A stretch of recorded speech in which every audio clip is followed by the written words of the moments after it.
Hello friends, welcome to our channel physics point by Ravinder. जैसा कि आप जानते हैं कि प्रीवियस क्लास में हम क्रोनिग पेनी मॉडल को डिस्कस कर रहे थे, जिसमें हम आधा जो क्रोनिग पेनी मॉडल है उसको हम डिस्कस कर चुके थे। तो एक बार हम रिवाइज़ कर भी देते हैं इसको। तो सबसे पहले हम क्रोनिग पेनी मॉडल की जब हम बात करते हैं तो इसमें हमने बताया था आपको कि क्रोनिग और पेनी नामक दो साइंटिस्ट है, उन्होंने क्या किया, आवर्ती विभव जो है उसको एक सरलतम आयताकार विभव क्षेत्र के तुल्य माना। मतलब क्रोनिग और पेनी दो साइंटिस्ट हुए, उन्होंने क्या किया कि आवर्ती विभव मतलब पीरियोडिक जो पोटेंशियल है उसको एक सिंपल रेक्टेंगुलर पोटेंशियल बॉक्स के इक्वल माना है। अब देखो सिंपल रेक्टेंगुलर पोटेंशियल बॉक्स जो है कुछ इस हिसाब से है। देखो आपको ऐसा दिख रहा है, इस हिसाब से आयताकार विभव बॉक्स आपको दिखाया गया है ये। अब देखो आयताकार जो विभव बॉक्स है इसमें यहाँ पे जैसे इसको ओरिजिन कंसिडर करें, ये वी एक्स है और इस एक्स पे हम पोजीशन को लेंगे। तो देखो आयताकार जो विभव बॉक्स है इसकी चौड़ाई जो है वो एकांतर क्रम में ए और बी लेंगे। तो यहाँ से 0 से ए, फिर यहाँ से 0 से ए से बी। यहाँ पे देखो इसकी चौड़ाई कितनी है, ए है, इसकी चौड़ाई बी है। और देखो यहाँ पे जब चौड़ाई ए आती है तो पोटेंशियल की जो वैल्यू है वो 0 है, और जब चौड़ाई बी आती है तो यहाँ पे दिखाया आपको कि इसकी जो हाइट है वो वी नोट है, इसकी जो ऊंचाई है वो क्या है, वी नोट है। तो इस हिसाब से देखो हम ये जो पोटेंशियल बॉक्स आपको शो किया गया है इसको हम मैथमेटिकली कैसे लिख सकते हैं। तो वी एक्स इक्वल्स टू 0 कब है, जब आपका जो रीजन है 0 से ए रीजन के अंदर। तो यहाँ पे लिखा है कि एक्स की जो वैल्यू है वो 0 से ए है, तब आपका पोटेंशियल जो है वी एक्स की वैल्यू 0 होगी। और दूसरी देखो, जब रीजन आपका -b से 0 है, मतलब x की जो वैल्यू है वो -b से 0 के बीच में है, तो आपके पोटेंशियल की जो वैल्यू है वो वी नोट है। तो -b से 0 के बीच में आपका जो पोटेंशियल है उसकी वैल्यू वी नोट है। तो यही चीज़ें यहाँ पे बताई गई हैं। अब देखो ये आपको पोटेंशियल मिल गया, इसके लिए हम श्रोडिंगर इक्वेशन को सोल्व करेंगे। इसके लिए हम क्या करेंगे, श्रोडिंगर इक्वेशन को सोल्व करेंगे। अब देखो मान लेते हैं, माना स्मॉल m द्रव्यमान का कोई कण है, कोई भी कण है जिसका द्रव्यमान क्या है, स्मॉल m है, और उसकी जो एनर्जी है E is less than v nought है। मतलब यहाँ पे जो हम पार्टिकल कंसिडर कर रहे हैं उसकी जो एनर्जी है ये वी नोट हाइट है यहाँ पे, उसकी इससे तो कम ही है, वो चाहे कहीं भी हो, चाहे यहाँ पे भी ऐसे भी गुजर सकता है, ऐसे भी गुजर सकता है, ऐसे भी गुजर सकता है। तो यहाँ पे हम जो पार्टिकल जो कंसिडर कर रहे हैं उसका मास जो है वो m है, और उसकी जो ऊर्जा है, एनर्जी है, वो क्या है, वी नोट से कम है, E is less than v nought है। तब दिए गए विभव क्षेत्र के लिए क्या होगा, E is less than v nought है, दिए गए विभव क्षेत्र में क्या है, गतिशील है। मतलब पार्टिकल इस पोटेंशियल रीजन में क्या है, मूव कर रहा है। तो रीजन फर्स्ट के लिए श्रोडिंगर इक्वेशन क्या होगी और रीजन सेकंड के लिए श्रोडिंगर इक्वेशन क्या होगी। यहाँ पे देखो हम टाइम इंडिपेंडेंट श्रोडिंगर इक्वेशन को काम में लेंगे, क्योंकि यहाँ पे टाइम का हम यहाँ पे कोई कॉन्सेप्ट इंक्लूड नहीं कर रहे हैं। तो रीजन फर्स्ट के लिए काल अनाश्रित श्रोडिंगर समीकरण। तो रीजन फर्स्ट के लिए वेव फंक्शन जो होगा ना ψ1 मान लेते हैं, रीजन सेकंड के लिए जो वेव फंक्शन है वो ψ2 मान लेते हैं। अब देखो रीजन फर्स्ट में क्या होगा, काल अनाश्रित श्रोडिंगर समीकरण। काल अनाश्रित श्रोडिंगर समीकरण से d2 ψ1 upon dx² plus 2m upon h cross e minus we x ψ1x equal to क्या हो जाएगा, 0। इसी प्रकार रीजन सेकंड के लिए काल अनाश्रित श्रोडिंगर समीकरण जो है वो क्या होगी, d2 ψ2x बटे dx² plus 2m upon h cross square e minus we x ψ2x equal to 0।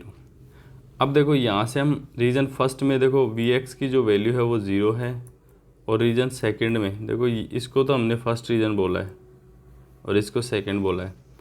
तो रीजन सेकंड में तो वी नोट की वैल्यू क्या, वी एक्स की वैल्यू क्या है, वी नोट है, और फर्स्ट में क्या है, वी एक्स की वैल्यू 0 है।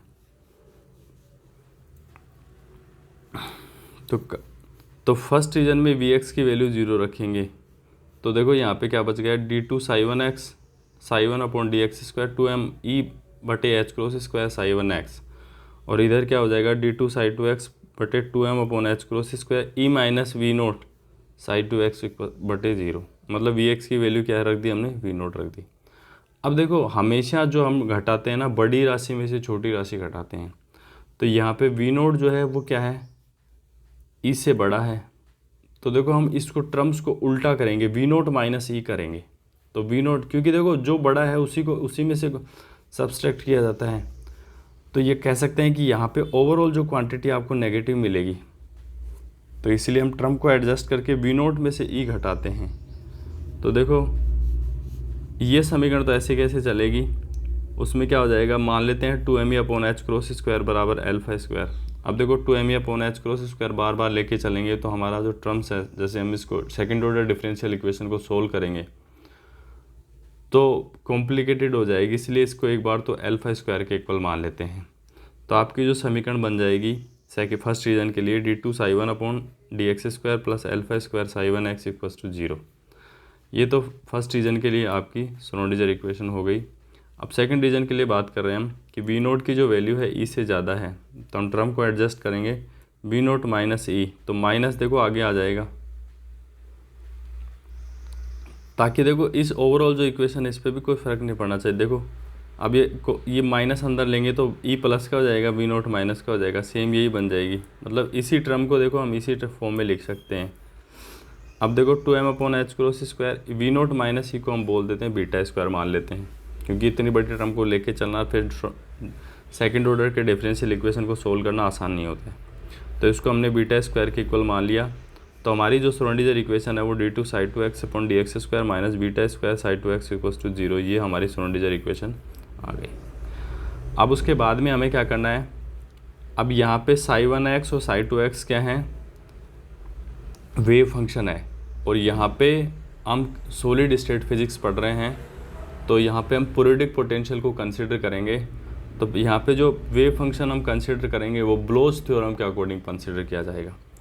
तो ब्लोच प्रमेय के अनुसार इन समीकरणों के जो तरंग फलन है साई एक्स बराबर क्या हो जाएगा, यू के एक्स ई की पावर एटा के एक्स।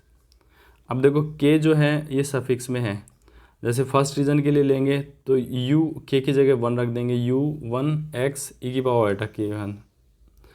अब जब हम सेकंड रीजन के लिए सोल्व करेंगे तो u2 रख देंगे। तो मतलब कॉमन एक बार हम इनकी वैल्यू निकाल लेते हैं। देखो एक बार हम क्या करेंगे कि हमें साई वन एक्स इस सेकंड ऑर्डर डिफरेंशियल इक्वेशन को सोल्व करना है, तो इसके सॉल्यूशन हमने मान लिए ये। अब इसके कोई सॉल्यूशन मान के चलेंगे तभी तो हम इसको सॉल्यूशन निकाल पाएंगे। अगर ये इसके सॉल्यूशन है तो इस समीकरण को संतुष्ट करेंगे। जैसे हम छोटी क्लासों में हमने पढ़ा कि माना मेरे पिता की आयु x है, तो उसके बाद में एक्स वाई मान के हम x की जो वैल्यू है वो कैलकुलेट करते हैं। उसी प्रकार यहाँ पे क्या करेंगे, इसके सॉल्यूशन हमने मान लिए ये।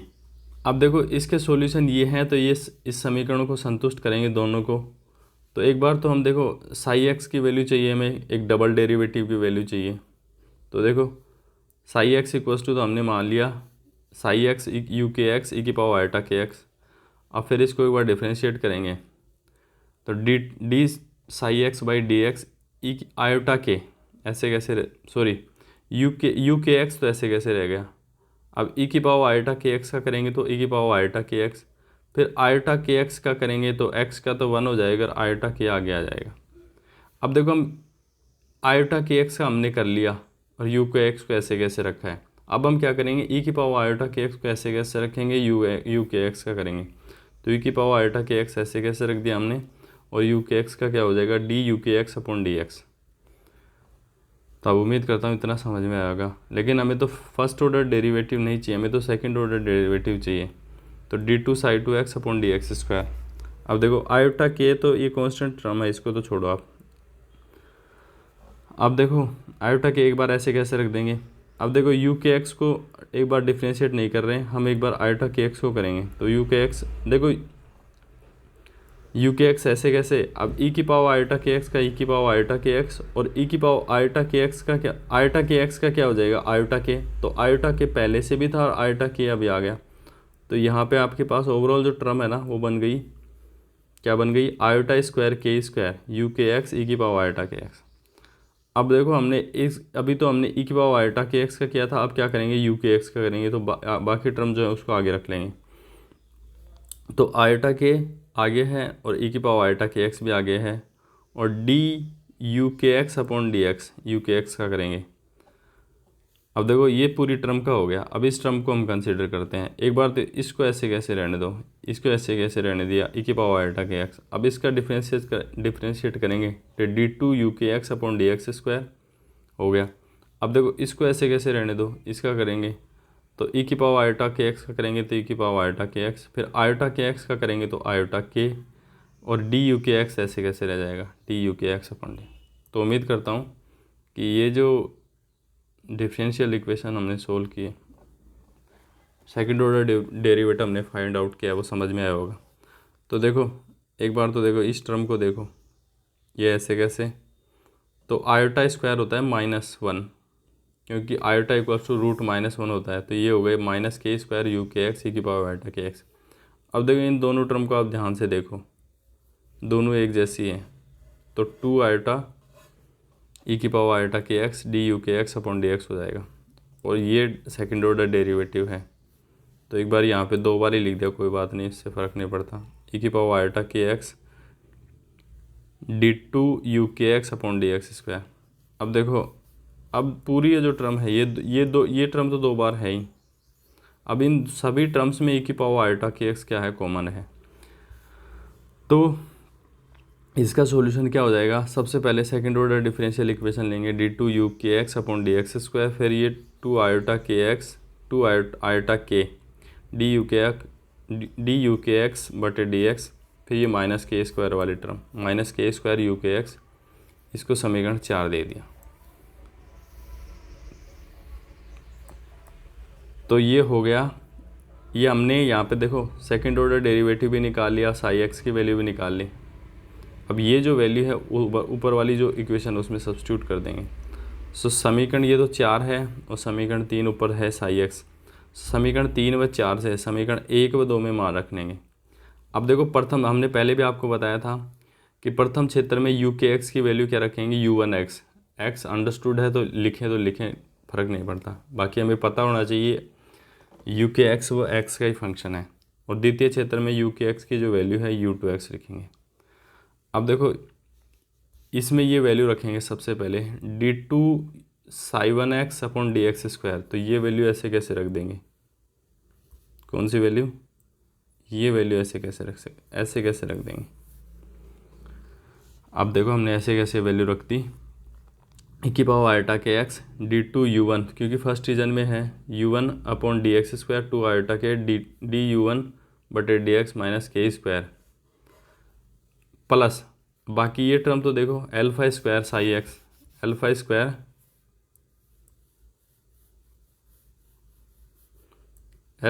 साई1x, तो α² तो ऐसे कैसे साई1x की वैल्यू क्या हो जाएगी, यू के एक्स ई की पावर आयोटा के एक्स था ना, तो u1 ई की पावर आयोटा के एक्स, ये हो गया समीकरण 1। और यही वैल्यू जो है 3 और 4 से इसमें रखेंगे सफिक्स चेंज करके। तो एक बार तो ये पूरी की पूरी सेकंड ऑर्डर डिफरेंशियल इक्वेशन यहाँ वाली रख देंगे, और उसके बाद में क्या रखेंगे -β² साई2x। तो देखो यहाँ पे देखते हैं हम, एक बार तो पूरी की पूरी इक्वेशन रख दी हमने, ई की power iota k x d two u two बटे d x square, 2 iota k d u two बटे डी एक्स -k², और -β², फिर यहाँ पे साई2x था ना, β² u2 ई की power iota k x equals to 0। अब देखो इतना हो गया। इसके बाद में यहाँ पे भी देखो, इसमें से भी अब पूरी टर्म्स यहाँ से भी कॉमन लेंगे, यहाँ से भी, इसमें पूरी टर्म को मर्ज कर रहे हैं, तो ई की पावर आयोटा के एक्स पूरी में से कॉमन ले लिया। फिर देखो ये टर्म ऐसे कैसे, फिर ये α² भी अंदर ले लेंगे, तो डी टू u1 बटे डी एक्स स्क्वायर, एक बार थोड़ा सीरीज कर देते हैं क्लियरिटी रहे, ताकि डी टू u1 बटे d x square plus 2 iota k D u1 बटे d x plus α² -k² u1 बराबर 0। ये देखो ई की पावर आयोटा के एक्स हमने ऑलरेडी कॉमन ले रखा है। और इधर भी देखो हम ये माइनस के स्क्वायर, ये माइनस बीटा स्क्वायर, तो माइनस यहाँ पे कॉमन ले लेंगे, k square plus beta square u two हो जाएगा, और ई की पावर आयोटा के एक्स बाहर ले लेंगे, तो ये टर्म बन जाएगी ई की power iota k x d u two बटे d x square plus 2 iota k d u two बटे d x minus k square plus beta square u two equals to 0। अब देखो ई की power iota k x, e की power iota k x, ये 0 के equal नहीं हो सकता। जैसे एक्स की वैल्यू आप 0 रखोगे ना तो भी इसकी वैल्यू 1 आएगी, मतलब 0 तो तभी भी नहीं आएगी। तो ई की पावर आयोटा के एक्स जो है वो डज नॉट इक्वल्स टू 0। तो हमारी जो इक्वेशन है कुछ इस हिसाब से बन जाएगी, डी टू यू वन बटे d x square plus 2 iota k d u one बटे d x minus plus alpha square minus k square you one बराबर 0। तो डी टू यू टू बटे d x square plus 2 iota की ये second जो equation है वो कैसे बन जाएगी, 2 iota k d u two बटे d x minus k square plus beta square you one बराबर 0। अब देखो आपको क्या करना है, इस डिफरेंशियल इक्वेशन को सोल्व करना है। अब इस डिफरेंशियल इक्वेशन के यहाँ पे हमने देखो डायरेक्ट सॉल्यूशन लिखे है u1 और u2 की वैल्यू ये है। आपको डायरेक्ट सॉल्यूशन नहीं लिखना चाहते तो u1 इक्वल्स टू रख दो e की पावर mx, तो इसका डबल डेरिवेटिव करके रखोगे, इसका सिंगल डेरिवेटिव करके लिखोगे और डायरेक्ट वैल्यू रखोगे। तो देखो m के दो वैल्यू आपको मिलेंगे u1 के लिए, तो एक तो मिलेगी आयोटा अल्फ़ा माइनस के और दूसरी मिलेगी माइनस आयोटा अल्फ़ा प्लस के। m की दो मतलब m में एक सेकंड ऑर्डर कह सकते हैं कि m में एक क्वाड्रेटिक इक्वेशन मिलेगी, और क्वाड्रेटिक इक्वेशन होगी मतलब द्विघात समीकरण होगी, तो उसके दो हल होंगे। तो दो हल कौन कौन से होंगे आप खुद सोल्व करके देख सकते हैं। एक बार तो ये हो जाएगा, एक बार ये हो जाएगा, तो जो टोटल जो सम होगा वो दोनों जो सॉल्यूशन होंगे उनका लीनियर सम ही तो होगा। तो जैसे m1 प्लस m2, जैसे हम second order differential equation solve करते हैं ना उस हिसाब से हो जाएगा। तो आपका जो ओवरऑल जो सॉल्यूशन y बराबर a e की power m1x plus b e की पावर m2x ऐसे तो लिखते हैं। तो m1 m2 की वैल्यू जैसे m में क्वाड्रेटिक इक्वेशन मिलेगी उससे हम रख देंगे। तो m की दो वैल्यू हमने आपको बताई, ये आएगी एक तो एक ही आएगी। तो समीकरण 6 से समीकरण 5 का जो हल हो जाएगा, समीकरण 5 का जो हल है वो तो मिल जाएगा u1 बराबर a e की पावर आयोटा अल्फ़ा माइनस के एक्स प्लस b e की पावर माइनस आयोटा के प्लस अल्फ़ा एक्स। देखो ये सॉल्यूशन देखो आप कहीं देखो कि हमने अज्यूम नहीं किया, हमने बाकायदा इसके सॉल्यूशन माने हैं y बराबर e की पावर mx, फिर माना है तो इसको सेटिस्फाई करेगा फिर उसमें m में क्वाड्रेटिक इक्वेशन बनेगी जिससे m के दो सॉल्यूशन मिलेंगे, तो उस हिसाब से ये सोल्व होगी पूरी। तो हमने कोई अज्यूम नहीं किया इसको। इसी प्रकार u2 के लिए जो इक्वेशन बन जाएगी u2 बराबर c e की power beta minus iota k x plus d e की power minus beta plus iota k x. अब देखो ये हमने जो डिफरेंशियल इक्वेशन है दोनों श्रोडिंगर इक्वेशन के लिए हमने सोल्व कर ली है। अब देखो जब भी हम क्वांटम मैकेनिक्स में भी हमने पढ़ा होगा कि जब हम सॉल्यूशन हमें मिल जाते हैं विद अननोन कोफिशिएंट तो हम क्या करते हैं, बाउंड्री कंडीशन लगाकर जितने भी अननोन जो कोफिशिएंट हैं उनकी वैल्यू को हम डिटरमाइन करते हैं। तो ए बी सी डी क्या हैं, नियतांक हैं जिसके मान हम बाउंड्री कंडीशन या सीमा प्रतिबंधों के द्वारा ज्ञात कर सकते हैं। अब देखो वेव फंक्शन पे सीमा प्रतिबंध क्या होते हैं कि हमने क्वांटम मैकेनिक्स में पढ़ा है कि वेव फंक्शन परिमित होना चाहिए, सतत होना चाहिए, एकलमानी होना चाहिए और उसका फर्स्ट ऑर्डर डेरिवेटिव क्या होना चाहिए, सतत होना चाहिए। तो देखो सबसे पहले तो एकलमानी होना चाहिए। एकलमानी होने का मतलब है बाउंड्री पे जो वैल्यू u1x की है, u1 की है वही u2 की होनी चाहिए। एकलमानी होना चाहिए मतलब बाउंड्री पे देखो वेव फंक्शन की 5 कंडीशन आपको मेमोराइज होनी चाहिए। तो पहली कंडीशन यही है कि एकलमानी होना चाहिए, तो मतलब बाउंड्री पे सिंगल वैल्यूड होना चाहिए कहने का मतलब।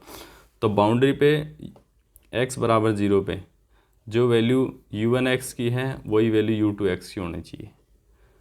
और उसके अलावा भी एक और कंडीशन थी, उसका फर्स्ट ऑर्डर डेरिवेटिव भी क्या होना चाहिए, सतत होना चाहिए। तो बाउंड्री पे x बराबर 0 पे du1x बटे वो किसके बराबर है, x बराबर 0 पे du2x अपॉन d2। अब देखो सबसे पहले ये कंडीशन लगाते हैं, x बराबर 0 पे u1x बराबर u2x। तो देखो इस वैल्यू को हम 0 रखें x बराबर, तो ये क्या हो जाएगा, e की पावर 0 हो जाएगा, 1 हो जाएगा, और इसका भी क्या हो जाएगा, e की पावर 0 हो जाएगा। तो a प्लस बी बराबर हो जाएगा u1 बराबर तो क्या हो जाएगा a प्लस बी, और u2 बराबर क्या हो जाएगा, x बराबर 0 पे देख रहे हैं तो ये वैल्यू 0, तो e की पावर 0 1, ये वैल्यू 0 तो e की पावर 1। तो आपके पास जो कंडीशन मिल जाएगी ना पहली, इस कंडीशन से जो वैल्यू मिलेगी वो बनेगी a प्लस बी बराबर c प्लस डी। तो पहले हमने बाउंड्री कंडीशन लगा ली। अब दूसरी बाउंड्री कंडीशन लगाएंगे कि x बराबर 0 पर du1 बटे dx और du2 बटे dx क्या होने चाहिए, बराबर होने चाहिए। तो एक बार तो du1 बटे dx हमने निकाला इससे, फिर उसमें x की वैल्यू 0 रख दी, तो x की वैल्यू 0 रख देंगे, इसकी वैल्यू 1 हो जाएगी। तो आपके a आयोटा अल्फ़ा माइनस के माइनस आयोटा के प्लस अल्फ़ा बी, ये आ गई। और du2 की वैल्यू निकालेंगे इसी इक्वेशन को डिफ्रेंशिएट करके, जो सॉल्यूशन माने हैं ना, तो ये इसकी वैल्यू आ जाएंगी। अब देखो, अब इसमें du2 बटे dx x बराबर 0 पे रखेंगे तो ये वैल्यू 1 हो जाएगी और ये वैल्यू 1 हो जाएगी। तो c बीटा माइनस सॉरी तो देखो इसमें जो वैल्यू जाएगी c बीटा माइनस आयोटा के minus d beta plus iota के, ये हो जाएगी। अब देखो ये दूसरी कंडीशन क्या थी कि x बराबर 0 पर du1 बटे dx, मतलब वेव फंक्शन का फर्स्ट ऑर्डर डेरिवेटिव क्या होना चाहिए, सतत होना चाहिए। तो du1 बटे dx du2 बटे dx के बराबर होना चाहिए। तो आपके पास इक्वेशन 10 मिल जाएगी, आयोटा अल्फ़ा माइनस के माइनस आयोटा के प्लस अल्फ़ा बी बराबर क्या हो जाएगा, c बीटा माइनस आयोटा के plus d beta plus iota के। ये इक्वेशन हो गई। अब देखो हमने वेव फंक्शन जो है ना कौन सी बाउंड्री पे लिया है। देखो ये जो बाउंड्री कंडीशन लगा रहे हैं हम, इस पोटेंशियल बॉक्स को देखो इस बाउंड्री पे u1x की वैल्यू और u2x की वैल्यू बराबर होनी चाहिए। दूसरी कंडीशन है इसका फर्स्ट ऑर्डर डेरिवेटिव और इसका फर्स्ट ऑर्डर डेरिवेटिव बराबर होना चाहिए। अब हम क्या करेंगे, दूसरी माइनस बी पे दूसरी कंडीशन क्या लगाएंगे, क्योंकि देखो पहली कंडीशन लगा के हमने ये निकाल लिया। अब देखो दूसरी कंडीशन कि दूसरी कंडीशन क्या है, x बराबर a पर x बराबर माइनस x बराबर a पर u1x और x बराबर माइनस b पर u2x बराबर होने चाहिए। अब देखो वापस उस वहीं पे चलते हैं, बाउंड्री कंडीशन हमें लगानी है ना, x बराबर a पर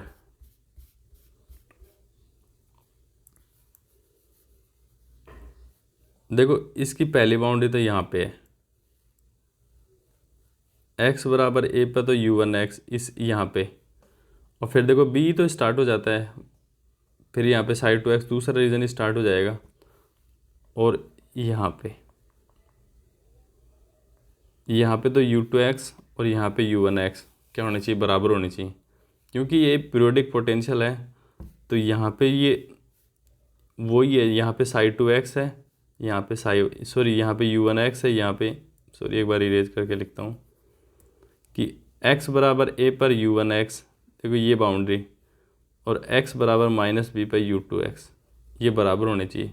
क्योंकि देखो यहाँ पे साइड टू x u2x ही मिलेगा आपको, क्योंकि ये जैसे ये u1x फिर u2x फिर u1x फिर u2x, तो पीरियोडिक पोटेंशियल है। तो पहली बाउंड्री तो हमने x बराबर 0 पे ली, दूसरी ली x बराबर a और x बराबर माइनस b पे। तो कुछ भी नहीं है, सारी जो प्रोसेस है वही रिपीट करेंगे। एक बार तो एकल मानी सिंगल वैल्यूड के लिए लेंगे, x बराबर a पर u1x बराबर a पर u2x बराबर माइनस b पे क्या होने चाहिए, बराबर होने चाहिए।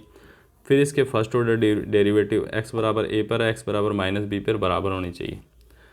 तो देखो सबसे पहले u1 की जो वैल्यू है वो इक्वेशन जो हमने दो सोल्व की थी ना, उसमें x बराबर a रख देंगे, x बराबर क्या रख देंगे ए रख देंगे और कुछ नहीं करेंगे। यहाँ पे ए ये हो जाएगा, ये भी ए हो जाएगा। बाकी ऐसे कैसे हो जाएगा, ए ई की पावर आयोटा अल्फ़ा माइनस के इंटू ए प्लस बी ई की पावर माइनस आयोटा के प्लस अल्फ़ा इंटू ए। ये तो x बराबर ए पर u1 x की वैल्यू हो गई और x बराबर b पर u2 x की वैल्यू हो जाएगी। यहाँ पे a रख देंगे और सारा ऐसे कैसे, तो u1 की वैल्यू तो ये हो जाएगी, u2 की वैल्यू ये हो जाएगी। देखो x बराबर ए रखा है। उसके बाद में इसका फर्स्ट ऑर्डर डेरिवेटिव चेक करेंगे। तो फर्स्ट ऑर्डर डेरिवेटिव हमने ऑलरेडी किया हुआ है यहाँ पे, इसमें कुछ नहीं करना। ये तो सॉरी हाँ ये रहा फर्स्ट ऑर्डर। अब इसमें x बराबर a रख दो और इसमें x बराबर b रख दो, माइनस b रख दो। तो यहाँ पे जो आपको इक्वेशन मिल जाएगी ना,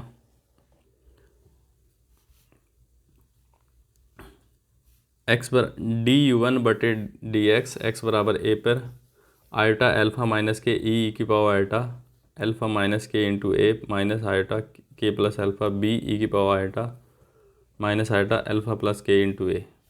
तो x बराबर b पे, x बराबर a पे तो ये हो गई, x बराबर माइनस b पे ये इक्वेशन बन जाएगी। बस कुछ नहीं करना, ये चेंज करना है।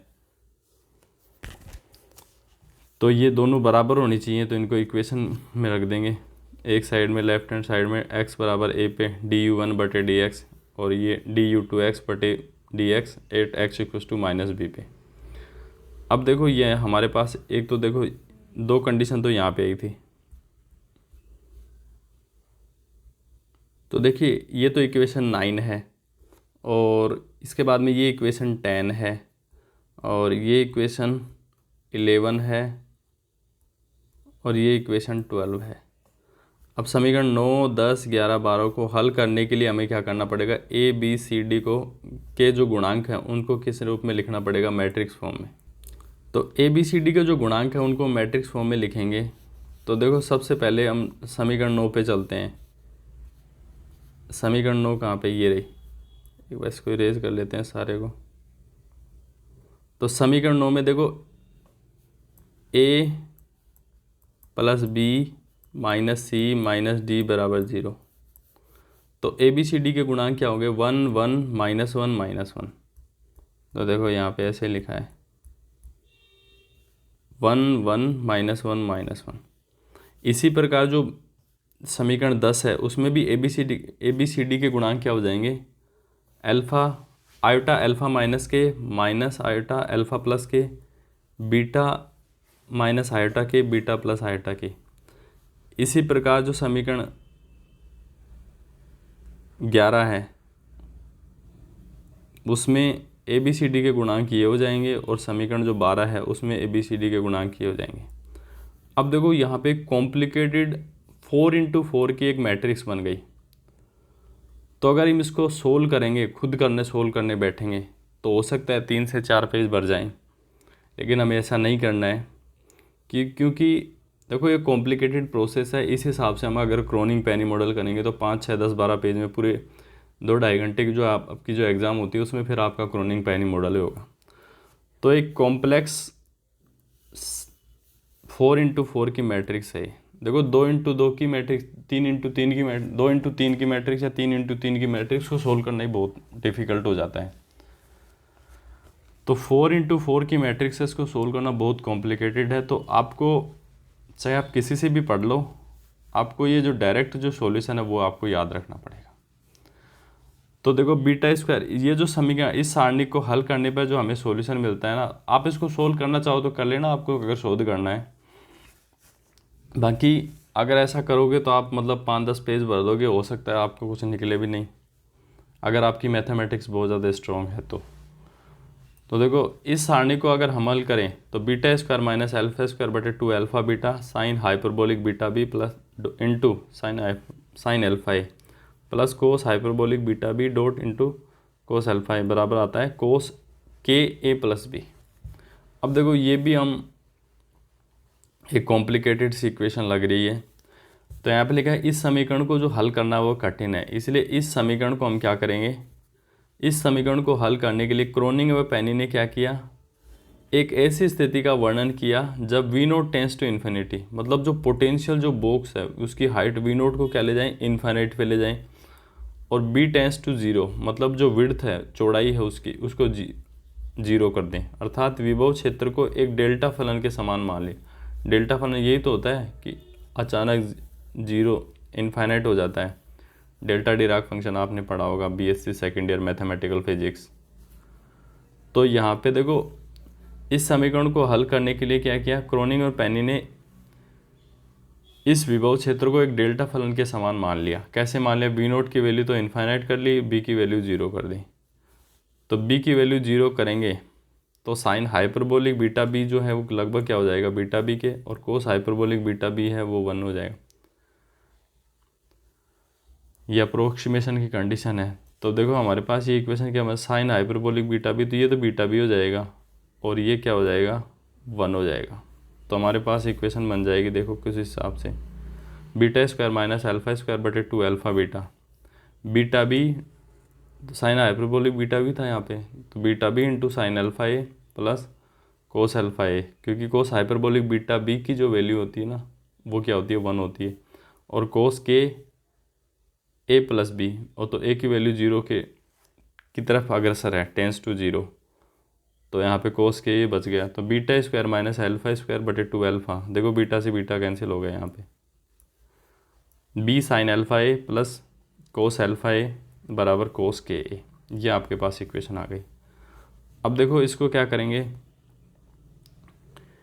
ए से ऊपर नीचे गुणा करेंगे, ए बी ये तो हो जाएगा, ए इसको बी को भी आगे ले जाएंगे तो ए से ऊपर नीचे गुणा करेंगे ना, तो ये तो हो गया ए बी और beta square minus alpha square बटे 2 alpha a sine alpha a cos alpha a बराबर कोस के ए।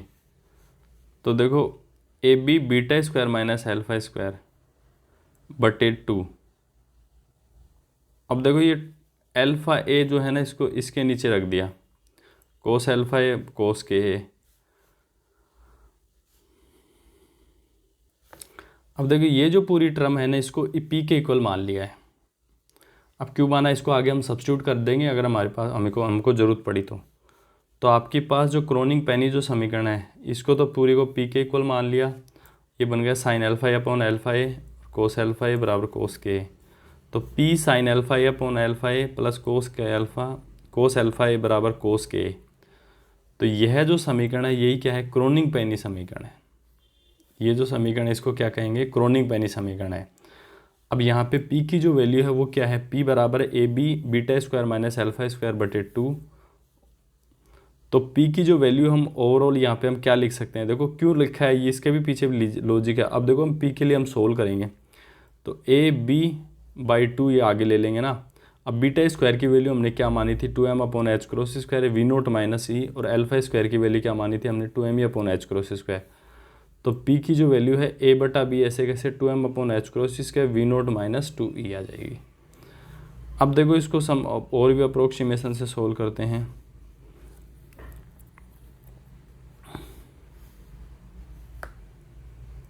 तो देखो इस 2 से ये 2 कैंसिल हो जाएगा, तो हमारे पास देखो ये m upon h cross square को बाहर ले लेंगे तो बच गया ए बी, तो 2 से 2 तो 2 कैंसिल हो गया, m upon h cross square we note minus 2e।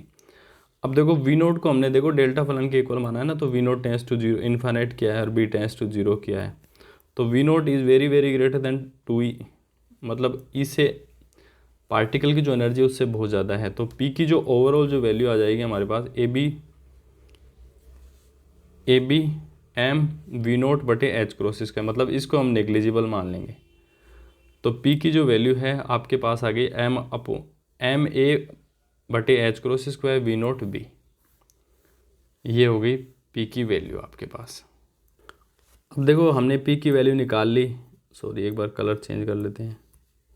P की वैल्यू हमने निकाल ली और हम वापस वहीं पे चलते हैं। ये हमारी क्रोनिग पेनी समीकरण है। अब देखो यहाँ पे क्रोनिग पेनी समीकरण पे चलने से पहले पी का जो फिजिकल मीनिंग है वो क्या है। यहाँ पे जैसे जैसे पी का मान घटता है तो विभव प्राचीर क्षेत्र वी नोट बी का भी मान घटेगा, क्योंकि देखो पी जो है वी नोट बी के समानुपाती ही तो है। तो पी घटेगा तो वी नोट भी घटेगा, ऐसे कह सकते हैं कि वी नोट बी घटेगा तो पी घटेगा, जिससे विभव क्षेत्र में संयोजी इलेक्ट्रॉन कि जालक बंध जो हैं वो ढीले पड़ने लगते हैं। उससे क्या होगा कि जैसे जो पोटेंशियल जो रीजन है वो घटता है, तो उससे क्या होगा कि संयोजी इलेक्ट्रॉन के जो जालक जो बॉन्ड होते हैं, लैटिस जो बॉन्ड होते हैं, वो ढीले पड़ने लगते हैं। उससे क्या हो जाएगा, जब पी का मान 0 हो जाता है तो बंध क्या हो जाते हैं, विलुप्त हो जाते हैं, जिससे इलेक्ट्रॉन मुक्त रूप से क्या होता है, जालक में विचरण करने लग जाते हैं। मतलब जब पी का मान घटता है तो जो बॉन्ड है वो क्या होते हैं, ढीले पड़ने लगते हैं, और जब पी का मान 0 ही हो जाता है तो क्या हो जाता है कि बंध विलुप्त हो जाते हैं, जिससे इलेक्ट्रॉन मुक्त रूप से क्या हो जाता है, जालक में विचरण करने लग जाता है। तो ये तो पी का फिजिकल मीनिंग था या फिजिकल सिग्निफिकेंस ऑफ पी। तो उम्मीद करता हूँ कि ये भी आपको समझ में आया होगा। इसके बाद में देखो हम क्या करते हैं,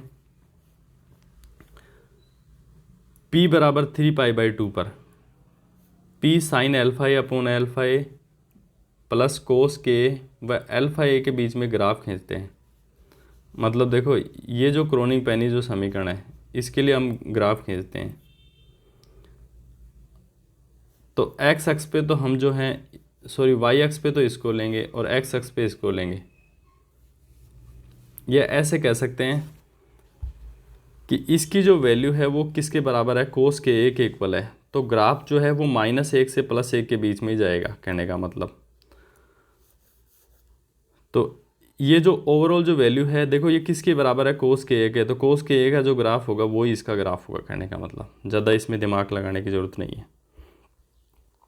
तो यहाँ पे लिखा है P बराबर 3π/2 पे P sign alpha A upon alpha a plus कोस के अल्फा ए बराबर व अल्फा ए के बीच में ग्राफ खींचे पर निम्न प्रकार प्राप्त होता है। अब देखो ये जो कोस का जो ग्राफ होता है ना वो ही है सारा। एक पे क्या होता है मैक्सिमम, थोड़ा सा छोटा कर लेते हैं ताकि आपको आसानी से, हाँ। अब देखो एक पे देखो इसकी वैल्यू क्या होती है, मैक्सिमम होती है, और फिर यहाँ पे 0 कब होती है, पाई पे -1 हो जाती है, 90 पे 0 हो जाती है। तो ये देखो ऐसे बन जाएगा, कोस के ए का ग्राफ ऐसा ही तो होता है। और देखो इसके बीच में वही पोटेंशियल बॉक्स बना दो आप। तो देखो दोबारा से इसको बड़ा करना पड़ेगा। तो इस एक्स पे तो हमने लिया P sign alpha A upon alpha a plus cos alpha ए, और इस एक्स पे देखो हमने अल्फा ए लिया है, सॉरी। तो देखो एक्स एक्स पे तो हमने अल्फा ए और इस पे P साइन अल्फा ए अपॉन अल्फा ए लिया है। तो देखो अल्फा ए की जो वैल्यू हो जाएगी यहाँ पे पाई 2 पाई 3 पाई कोस के ए के बराबर नहीं, इसलिए इस हिसाब से आएगा ये वक्र, क्योंकि ओवरऑल वैल्यू तो इसकी कोस के ए के बराबर ही है। तो देखो ये जो यहाँ पे इसको ऐसे कर देंगे हम, ये फॉरबिडन एनर्जी बैंड है जिसको वर्जित ऊर्जा बैंड कहेंगे।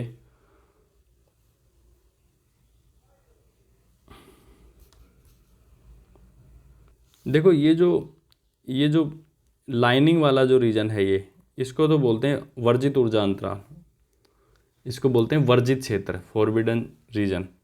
और ये जो रीजन है ना जो खाली है, इसको बोलते हैं अलाउड रीजन। तो आपको कुछ नहीं करना है, जो ग्राफ खींचने के बाद में जो लाइनिंग वाला जो रीजन है उसको बोलना है फॉरबिडन एनर्जी बैंड। क्या बोलेंगे, फॉरबिडन एनर्जी बैंड। और जो खाली जो एरिया है इसको बोलते हैं अलाउड एनर्जी बैंड। मतलब इसमें तो अलाउड एनर्जी बैंड्स का मतलब होता है इसमें तो इलेक्ट्रॉन जो हैं वो फ्रीली मूव कर सकते हैं, और ये जो रीजन है इसमें इलेक्ट्रॉन जो है फ्रीली मूव नहीं कर सकते। तो यहाँ पे लिख देंगे कि P sign alpha A upon alpha a plus cos alpha ए मान को जो मान है वो +1 से -1 तक परिवर्तित होता है, क्योंकि इसकी जो वैल्यू है किसके बराबर है, कोस के ए। और कोस के ए की जो वैल्यू है, कोस की जो वैल्यू होती है ना -1 से +1 के बीच में वेरी करते हैं। वर्जित ऊर्जा बैंडों में इलेक्ट्रॉन की जो गति है या संयोजी इलेक्ट्रॉन की जो गति है अनुमति नहीं होती है। मतलब जो फॉरबिडन एनर्जी बैंड जो होते हैं ना वो उसमें इलेक्ट्रॉन मूव नहीं करते, जबकि जो अलाउड एनर्जी बैंड है उसमें जो इलेक्ट्रॉन की जो गति है वो अनुमत होती है, उसमें अलाउड होते हैं, इलेक्ट्रॉन जो होते हैं वो फ्रीली मूव कर सकते हैं। तो फ्रेंड्स आज की क्लास में हमने जो क्रोनिग जो पेनी मॉडल है उसको पूरे को एक ही क्लास में डिस्कस किया है। उम्मीद करता हूँ कि आपको हमारे द्वारा ये जो वीडियो लेक्चर है ये आपको पसंद आया होगा और आपको अच्छा भी लगा होगा। तो नेक्स्ट क्लास में हम क्रोनिग पेनी जो मॉडल है इसी से रिलेटेड इस टॉपिक को हम डिस्कस करेंगे। इस क्वेश्चन को हम डिस्कस करेंगे। तो आज की क्लास में इतना ही। यदि आपको हमारे द्वारा ये वीडियो जो बनाई गई है आपको अच्छी लगी हो तो प्लीज़ हमारे चैनल को सब्सक्राइब करें ताकि हमें मोटिवेशन मिले, और अपने फ्रेंड्स को भी बताएं। और यहाँ पे हम सारा जो सिलेबस है, सॉलिड स्टेट फिजिक्स हो, क्वांटम मैकेनिक्स हो, न्यूक्लियर फिजिक्स हम ऑलरेडी करा चुके हैं 3 यूनिट लगभग, और इसके अलावा बीएससी फर्स्ट ईयर और सेकेंड ईयर का भी हम यहाँ पे कंटेंट करा रहे हैं। तो आप हमारे चैनल से जुड़ सकते हैं और उसका बेनिफिट उठा सकते हैं, और अपने जो फ्रेंड्स हैं उनको भी बता सकते हैं। तो आज की क्लास में इतना ही, मिलते हैं नेक्स्ट क्लास में। तब तक के लिए नमस्कार, जय हिंद, जय भारत।